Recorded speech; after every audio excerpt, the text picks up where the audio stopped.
சாம்பார், தயிர் எதுவும் வேணாங்க. இந்த ஒரு ரசம் போதும். இந்த ஒரு ரசம் வச்சுட்டு சைட் டிஷ் ஏதாச்சும் ஒரு அப்பளம் வச்சாலே போதும். அவ்வளோ ஒரு டேஸ்ட் அல்டிமேட்டா இருக்கும்.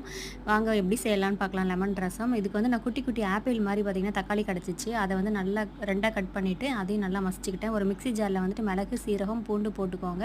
மசிச்சு வச்சிருக்க அந்த தக்காளிய போட்டுட்டு, நல்லா வந்து ஒண்ணும் பாதியுமா வந்து கொர கொரன்னு அரைச்சு எடுத்துக்கோங்க. அந்த மசிச்சு வச்சிருக்க தக்காளியிலேயே மிக்ஸ் பண்ணிக்கிட்டேன்.